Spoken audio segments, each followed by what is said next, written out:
थालीपीठ, तर असंच थालीपीठाचं पण करणार आहोत, पण ते चिगळच्या भाजीचं करणार आहोत. तर चला सुरू करूया. तर आज आपण चिगळच्या भाजीचे थालीपीठ करतोय आणि त्याच्यासाठी नाही का आपण आधी ज्वारीचं पीठ घेतोय. तर मी ज्वारीचं पीठ 2 आधी वाट्या घेतेय. 1 वाटी झालं आणि आणखी 1 वाटी, तर असं 2 वाटी घ्यायचं. सगळ्या गोष्टी चाळून घ्यायच्यात. आता मी एक एक पीठ टाकून चाळून घेते. सगळ्यात पहिले ज्वारीचं घेतलं आपण, त्याच्यानंतर मी गव्हाचं पीठ घेते. ज्वारीचं पीठ व्यवस्थित चाळल्यानंतर 1 वाटी. तर हे जे मी पिठांची मापं सांगते ती बरोबर आहेत, एकदम व्यवस्थित. त्याने तुमचं थालीपीठ तयार होतं किंवा धपाटेसाठी सुद्धा हेच माप तुम्ही वापरलं तरी चालतं. आणि ज्वारीचे झाल्यानंतर मी त्या अर्धा वाटी बेसन पीठ घेते. सगळी पिठांना व्यवस्थित चाळून झाले. तर मी याच्यात सगळ्यात पहिले नाही का धनेपूड ॲड करते 2 चमचे, 1 चमचा जिरेपूड ॲड करते, 2 चमचे तीळ ॲड करते. या पद्धतीने तुम्ही बर्नर सुद्धा लावणार आहे हे पण लक्षात घ्या. त्याच्यानंतर मी इथं ओवा ॲड करते. मी याच्यात हळद ॲड करते. मी इथं ठेचा ॲड करते. लसूण आणि मिरची मीठ टाकून बारीक वाटली होती ती आहे. फक्त मिरची भाजून वगैरे घेतलं नव्हतं, कच्चंच होतं, ते ॲड करते. त्याच्यानंतर नाही का आता ह्या सगळ्या गोष्टी ॲड केल्यात. ह्या आधी सुक्याच व्यवस्थित मिक्स करून घ्यायच्या हाताने, जेणेकरून सगळीकडे लागतील.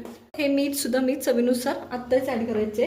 धपाट्याला किंवा थालीपीठला तुमची चटणी किंवा मीठ व्यवस्थित नाही लागलं तर त्या धपाट्यात तुम्ही किती काही टाका ते चांगलं लागत नाही, हे लक्षात घ्या. मसाले आणि मीठ सगळं व्यवस्थित मिक्स केलंय. त्याच्यानंतर मी भाज्या टाकायला सुरुवात करते. तर सगळ्यात पहिले मी कांदा, 1 मीडियम साईजचा कांदा होता तो ॲड केलाय.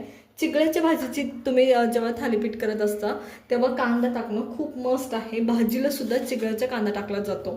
त्याच्यानंतर आता इथं माझ्याकडे चिगळ्याची भाजी आहे, ती मी बारीक चिरून घेतली, शक्य तेवढी बारीक. आता ही जेव्हा चिगळ्याची भाजी असते तर याला मुळ्या असतात त्या काढून घ्यायच्या असतात. खूप बारीक बारीक असतात, हे लक्षात घ्या. त्या मुळ्या काढून व्यवस्थित भाजी धुवून बारीक चिरून घेतली आहे शक्य तेवढी, या पद्धतीने. तर ती ॲड करते मी इथे. आणि त्याच्यानंतर कोथिंबीर सुद्धा ॲड करते. आता ह्या सगळ्या गोष्टी ॲड केल्या. आधी शक्यतो सगळं कोरडंच मिक्स करायचं आणि गरजेनुसार पाणी ॲड करायचं. मग परत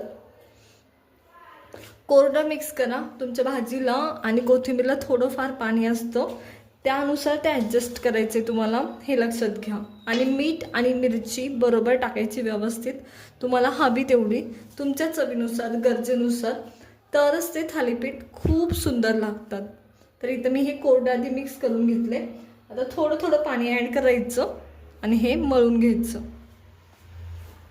तर चिगळ्याच्या भाजीला मी जेव्हा एवढी पिठं वापरली, 2 वाटी, 1 वाटी आणि अर्धा वाटी, तेव्हा मी 100 ग्रॅम चिगळ्याची भाजी घेतली होती, हे लक्षात घ्या. सगळं कोरडं मिक्स केल्यानंतर मी याच्यात थोडं थोडं पाणी ॲड करते आणि हे मळून घेते.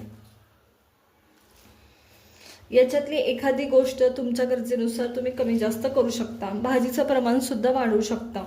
पण मी नॉर्मली टेस्टी आणि व्यवस्थित होण्यासाठी 100 ग्रॅम किंवा 125 ग्रॅम जास्तीत जास्त एवढी भाजी इनफ होते. तर हे मिक्स करून घ्यायचं व्यवस्थित. तर आता इथं माझं हे पीठ ना व्यवस्थित मळून झालंय. आता जसं भाकरीला लागतं ना तसं मी मळलंय. थोडंसं थिक मळलं तरी चालतं, पण पातळ करायचं नाही.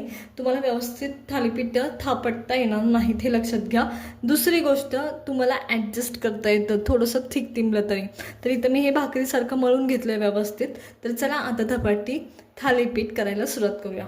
थालीपीठ करण्यासाठी इथं मी पळपूट घेतले, त्याच्यावर कापड घेतले. तुम्ही बटर पेपर घेतलं तरी चालेल, असेल तर जे असेल ते घ्या. इवन प्लॅस्टिकच्या पिशवीवर सुद्धा होतं जाड. तर चला, तर इथं मी छोटासा उंडा घेते पिठाचा. व्यवस्थित तुम्हाला जेवढं जाडसर पाहिजे, जेवढं थिक पाहिजे, जसं मोठं पाहिजे तसं तुम्हाला हा उंडा घ्यायचा आहे. थालीपीठ निघावं म्हणून पटकनी, हे कापड ऑलरेडी वल्लच आहे, ओलं आहे पूर्ण.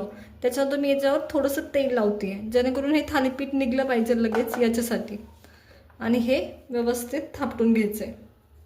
तर मी आधी थोडं पसरते, जेणेकरून हे व्यवस्थित थापलं जाऊ. आणि हे सगळ्या साईडनी व्यवस्थित थापटून घ्यायचं. आता थालीपीठ ना धपाट्यापेक्षा थोडंसं जाड असतं, हे लक्षात घ्या. आणि हे सगळ्या साईडनी थोडं हाताला पाणी लावत जायचं आणि थापटून घ्यायचं. इथं हाताला पाणी लावलंय आणि हे प्रेस करायचं. सगळ्या साईडनी व्यवस्थित थापटलं पाहिजे. एका साईडनी जाड, एका साईडनी पातळ असं नको, हे लक्षात घ्या. तर मी हे थापटून घेते. तर थापटून झालंय. मध्ये 5 गोल काढायचे, जेणेकरून त्याच्या वाफेमध्ये हे व्यवस्थित शिजलं जातं, या पद्धतीने. आणि थालीपीठ हे धपाट्यापेक्षा थोडंसं जाड असतं, त्याच्यामुळे हे थोडंसं मी जाड केलं आहे. थालीपीठ तयार आहे. थापटून आता आपण भाजून घेणार आहोत. थालीपीठ किंवा धपाटं, थालीपीठ भाजण्यासाठी मी इथं तवा घेतलाय. तव्यावर तेल टाकायचं. तेल खूप जास्त टाकायचं सुरुवातीला, जेणेकरून तुमचा तवा नाही का नॉनस्टिक सारखं काम करेल. हा माझा लोखंडी तवा आहे, त्याच्यावर आपण भाजून घेतोय. तेल व्यवस्थित पसरून घ्यायचं सगळ्या साईडनी आणि एकदम वाफा येईपर्यंत तुमचा तवा गरम पाहिजे, हे लक्षात घ्या.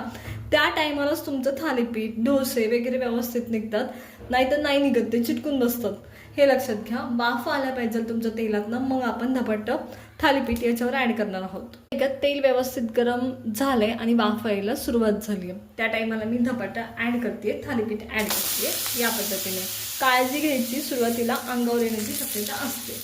तर पहा, अप्रतिम असं झालंय.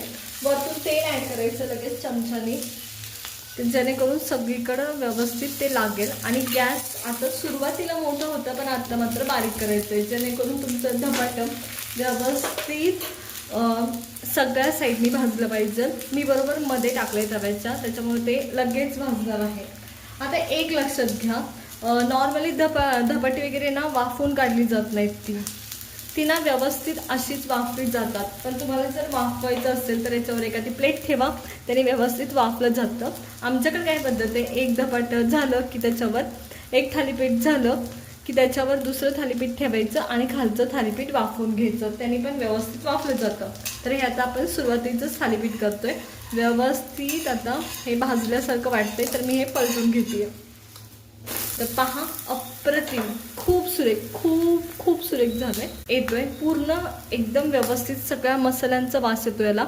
आता एक लक्षात घ्या, इथे तुम्हाला तीळ दिसतात, ते तुम्ही वरतून सुद्धा तीळ ॲड करू शकता. मी पुरेसे तीळ याच्यातच ॲड केले होते.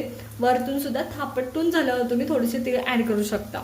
आणि एकाच झटक्यात बारीक गॅसवर हे आपलं थालीपीठ दोन्ही साईडनी भाजून होतं. तर हे एकदम खरपूस असं भाजलंय. तर मी सगळी धपाटी हे अशीच करून घेणार आहे. इथं तयार आहे एकदम झटपट असं आपलं हे चिगळाचं थालीपीठ. फार अप्रतिम झालंय. तर पहा, एकदम सुरेख लागते. तुम्ही कशासोबतही खाऊ शकता, ठेच्यासोबत, चटणीसोबत, सॉससोबत. त्याच्यामुळे नक्की नक्की ट्राय करा. तर एकदम कुरकुरीत आणि खमंग असं हे थालीपीठ तयार होतं.